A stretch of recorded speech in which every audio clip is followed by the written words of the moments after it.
European football was living through a quiet upheaval behind the scenes. While the final games of the season were taking shape on the pitch, crucial decisions were being made in offices surrounded by history, ambition, and above all, the future.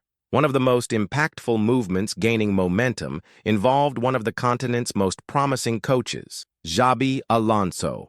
The former midfielder, who had become a symbol of intelligence and elegance on the field during his playing career, had charted a meteoric path off the pitch. In charge of Bayer Leverkusen, Alonso led the team to one of the most impressive campaigns in the Bundesliga. By breaking Bayern Munich's near-total dominance, he guided the club to an unprecedented and unforgettable title. It was not just about winning, it was about transforming an institution. During the 2023-2024 season, the Leverkusen side under Alonso not only won, they enchanted. With his sharp tactical vision and refined philosophy, the team became an almost flawless machine. Florian Wirtz turned into the midfield maestro. Grimaldo was reborn as a left-wing arrow. Xhaka rediscovered his smile with the ball at his feet, and Frimpong seemed to be propelled by boosters in open field. The consistency showed in the numbers. 90 points in 34 rounds, with only one defeat, in the Continental Final against Atalanta. This surreal performance caught the attention of the Giants, and one, in particular, was watching more closely than the rest. In Madrid, a new cycle was taking shape on the horizon of the most successful club in Europe. With Carlo Ancelotti increasingly close to ending his time at Real Madrid, a gap, a responsibility, and perhaps a unique opportunity were emerging. The figure of Xabi Alonso, who had defended the White Shield with pride and class between 2009 and 2014, was back on the radar. But this time, as the architect of a new sporting project, the club saw in him not only the ideal profile for his tactical expertise and serene leadership, but also for his familiarity with the weight carried by the Santiago Bernabeu. Amidst growing speculation, the focus shifted to another high-profile figure in world football, Pep Guardiola. The Catalan coach, known for his visionary reading of the game and for anticipating trends, was direct in his evaluation. When asked about the impact of Xabi Alonso on German football, Guardiola didn't hesitate in his response. What he has managed to do is impressive. What Leverkusen did this season is not common. Everyone who saw him play knew that he thought like a coach, but now he's showing the world that he thinks like one of the greats, said Guardiola. He not only praised Leverkusen's flawless campaign, but also highlighted the technical work Alonso had done with his squad. The way the team plays, how the players have evolved under his guidance is something to be admired. They were almost unbeatable, and doing that against Bayern is no small thing, he added. This recognition from Guardiola, himself one of the most decorated coaches of the century, served almost as a stamp of approval. Xabi was no longer just a promise. He was a consolidated reality. And more than that, he was a rising star, possibly on the verge of taking one of the most demanding managerial positions in the world. In the corridors of Bayer Leverkusen, the farewell was already being treated with gratitude. Alonso himself, in an official statement, made sure to express his affection for the German club. He thanked the players, coaching staff, directors, and supporters, reminding everyone that the title was the result of a collective effort and the trust placed in him from the very beginning. It has been a privilege to be part of this journey. Leverkusen believed in me before I had anything to show. This club deserves the success it has achieved. I am certain that the positive path will continue even after my departure, he said emotionally. Everything pointed to his next destination being the Spanish capital. Sources close to Real Madrid's board, as well as influential journalists like Fabrizio Romano, indicated that the deal was very close. Only the right moment for the announcement was left. A 3-year contract was reportedly under negotiation, with the intention that Alonso would be in charge before the start of the Club World Cup. The symbolism of this did not go unnoticed. Xabi, who had won with Real as a player, would now have the chance to guide the club as a strategist. And precisely at a time when the club was seeking to renew its footballing identity, bringing in youth without losing its winning essence. Meanwhile, in England, Guardiola was facing his own whirlwind. After brilliant seasons, Manchester City was struggling to find consistency in 2024-25. The Catalan coach himself saw the FA Cup final as an opportunity to give some relief to a turbulent year. While Xabi Alonso was preparing for a potential new challenge in Madrid, the reality in Manchester was different, but equally intense. Pep Guardiola, the mastermind behind one of the most dominant eras in the recent history of English football, was facing a more turbulent scenario than in previous seasons. The city's brilliance had not faded, but it had definitely lost some of its force. The expectation of another overwhelming campaign had been replaced by doubts and internal questioning, a sense that something had been lost along the way. Manchester's Blue Club was still fighting for trophies, but now with a sense of urgency not seen in a long time. The FA Cup final, scheduled against Crystal Palace, was internally treated as a form of redemption.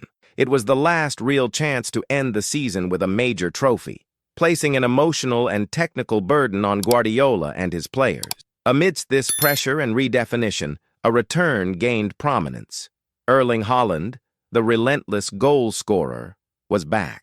After almost a month and a half out due to an ankle injury, the Norwegian forward was once again included in the squad, although still not featuring in the victory over Wolverhampton. However, his presence on the bench was already a relief for a team that had suffered from the absence of its main offensive reference. In an interview with the British press, Haaland was direct in analyzing the team's moment. Instead of looking for excuses, the number 9 took responsibility. "We've had a lot of injury problems, yes, but in the end, we didn't deliver what was expected of us. We lacked hunger. We lacked intensity. And that goes for me as well. I wasn't good enough to help the team," he declared.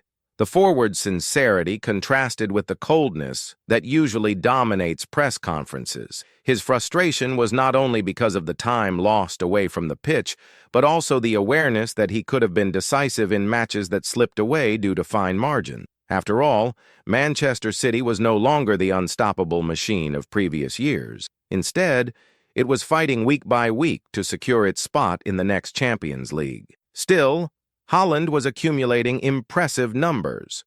30 goals in 40 matches for the season, 21 of which came in the Premier League. He was returning with renewed energy, and Guardiola knew that if there was a flicker of genius remaining in that squad, it would come from the feet or the head of the Norwegian. And it wasn't just in attack that City was seeking solutions. Behind the scenes, another move was beginning to gain momentum, the possibility of signing Lucas Paquetá. The Brazilian midfielder, in fine form at West Ham, was being closely monitored by the coaching staff and the club's executives. Considered a creative, versatile player with good game intelligence, Paquetá fit the profile desired by Guardiola, an athlete capable of executing multiple roles and offering quality in offensive build-up play. Since arriving in England, Paquetá had evolved significantly. He had gained muscle mass, extended his range of play, and taken on a leading role in several West Ham matches. But his name came with a cloud of uncertainty. The player was under investigation for suspected involvement in sports betting schemes. No formal charges had been presented at that point, but the mere fact that an inquiry was underway was enough to raise red flags. Manchester City, for its part, was adopting caution. The technical admiration for Paquetá was evident, but the club would not proceed with any negotiations until there was a clear resolution to the case. Any direct involvement in match fixing could result in anything from temporary sanctions to the player's permanent exclusion from the competitive scene. Therefore, all approaches were made with the utmost discretion.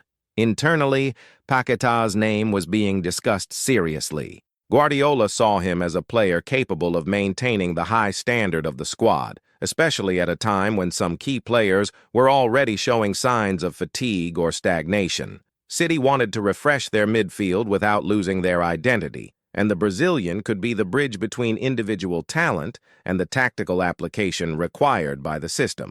On the players' side, the interest was mutual. Paquetá saw Manchester City not only as a bigger platform, but also as the opportunity to work under one of the most respected coaches in the world. It was the kind of challenge that could rewrite his career trajectory in Europe. Still, He had to wait, as the English Football Association and other bodies continued their investigations. The situation was being followed from a distance, even by clubs in Brazil. Flamengo, Paquetá's formative club, did not hide their desire to repatriate the player if a move to City did not materialize. However, the dream seemed distant, both financially and sportingly. While all these pieces were moving, the future of European football was being silently shaped. Xabi Alonso seemed destined to lead a new era at Real Madrid. Guardiola was trying to restore the competitive hunger in his locker room. Haaland returned with the weight of deciding an unstable season, and Lucas Paqueta floated between the potential for glory and the risk of collapse. The 2024-25 season was approaching its conclusion with more doubts than certainties. But one thing was clear. The musical chairs between clubs, managers, and players was not just about transfers. It was about legacy, about identity, about who in the end would manage to write the next chapters of history. In the subtext of each press conference, in the formal statements filled with diplomatic interjections, there was an invisible thread connecting everything. Elite football, although globalized, continued to be a board where only a few moved the pieces freely. And at that moment, the eyes of the world were not only on the names making headlines, but also on the cascading effects each decision could trigger. If Xabi Alonso were to take, as expected, the position left by Carlo Ancelotti, Real Madrid would begin a completely new phase, less reliant on the authority of a multi-title-winning coach and more focused on the youth of ideas and tactical innovation. The Spaniard had the emotional backing of the supporters, who had not forgotten his time as a player, but now he would be under pressure for immediate results. There was also the challenge of managing a team in transition. Veterans like Modric and Kroos were increasingly approaching retirement, and the new generation, with names like Bellingham, Camavinga, and Vinicius Jr., required leadership capable of balancing creative freedom with tactical discipline. Xabi would need to be more than just a good strategist. He would need to become a manager of egos and expectations. On the same board, Guardiola was still the most respected master. But time, even for geniuses, casts its shadows. The City was no longer invincible. The image of a team that crushed opponents with possession, quick triangles, and suffocating pressure was starting to give way to a more hesitant version, marked by injuries and a sense of repetition. It was inevitable that the Catalan coach would begin to reconsider his own future with the project. He himself had admitted, in almost philosophical terms, that football requires constant renewal. Players don't listen to you with the same intensity after many years. You need to be someone else, reinvent yourself, or know when to leave, he had once said. Perhaps that was why the interest in players like Lucas Paqueta was so symbolic. It wasn't just about reinforcing the squad, but about oxygenating ideas, provoking new stimuli, and breaking the comfort zone. And in this scenario of simultaneous pressures, Erling Haaland was the link between the present and what could still be salvaged. The Norwegian didn't hide his frustration with the setbacks of the season, but he also didn't allow himself to fall into apathy. His return to training was a message to the dressing room. There was still something to fight for. The FA Cup title wasn't a consolation prize, but a chance to recover the team's competitive spirit. In the final against Crystal Palace, City would need to rediscover their essence. And perhaps in that clash, not only salvage their season, but also make peace with their own identity. The club that once symbolized overcoming and innovation had, somehow, become a victim of its own success. It was necessary to remember why they played that way and why it was worth continuing to fight for every inch of the field. Off the pitch, officials from all over the continent were watching closely. Every step Alonso took at Real Madrid would be examined under a microscope. Every match Paquetá played for West Ham could either accelerate or delay an opportunity. Every performance by Haaland would be scrutinized as a sign of a possible new dominance, or of a downward curve. And amid all of this, one certainty was growing. The next season would be a crossroads. With the Club World Cup in the United States, a competition increasingly targeted by brands and federations, the major European clubs would have to prove their strength outside the traditional axis. Real Madrid, with a new manager, would try to maintain its global reign. Manchester City, in turn, would seek international redemption after years of domestic glory. But before that, decisions would need to be made. If Xabi Alonso truly signed with Real, Bayer Leverkusen would need to find someone capable of maintaining the stability and brilliance they had achieved. It wouldn't be an easy task. The German club now had something it had never had before: expectation. The title hadn't been a fluke, but the result of a well-executed process. And with the departure of the architect, the risk of collapse also grew. At City, Guardiola faced a silent dilemma: insist on another cycle, or prepare the ground for a future transition. Slowly, voices in the background were whispering about an end of cycle at Manchester, although officially nothing was being said. The pressure for results, the need for internal renewal, and the weight of the legacy were starting to intertwine. Meanwhile, Lucas Paquetá waited. The outcome of the investigation could completely change the course of his career. If he were cleared, the move to a club of City's level would not only validate his development as a player, but would also project him back into international prominence. Otherwise, he would have to rebuild his image, perhaps away from England, perhaps in a less visible setting, but with the same passion for the game. And finally, there were the fans, those who consume, cheer, criticize, and sustain all of this.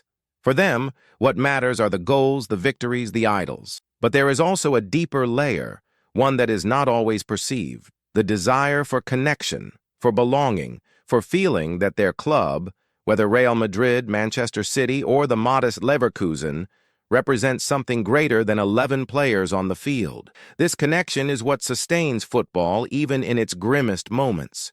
It is what makes a boy in Oslo dream of being like Haaland, a youth in Madrid see Xabi Alonso as a mirror of intelligence, and a Flamengo supporter nourish the dream of seeing Paquetá again with the red and black shirt.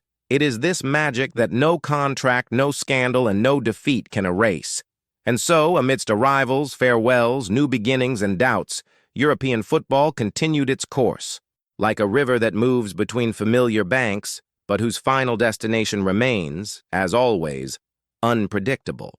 Because in the end, no matter how much they try to control the game, it will always belong to the unexpected. And while the backstage is buzzing, the pitches remain the stage where everything is decided. Xabi Alonso is about to trade Leverkusen for Madrid, bringing with him the weight of responsibility and the hope of a new era for Real. Guardiola, despite all his genius, understands that time demands more than tactics. It demands reinvention. And players like Haaland and Paquetá represent more than statistics.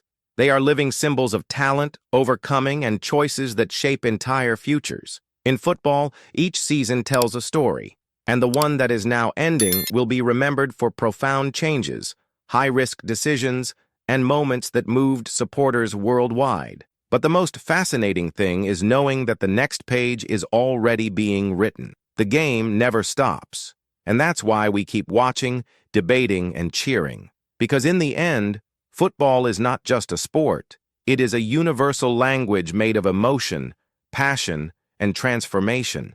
If you enjoyed this content and want to continue following everything happening in the world of European and global football, don't forget, like, subscribe to the channel, and activate the notification bell so you don't miss any updates. Many stories are coming, and you won't want to miss out. See you next time.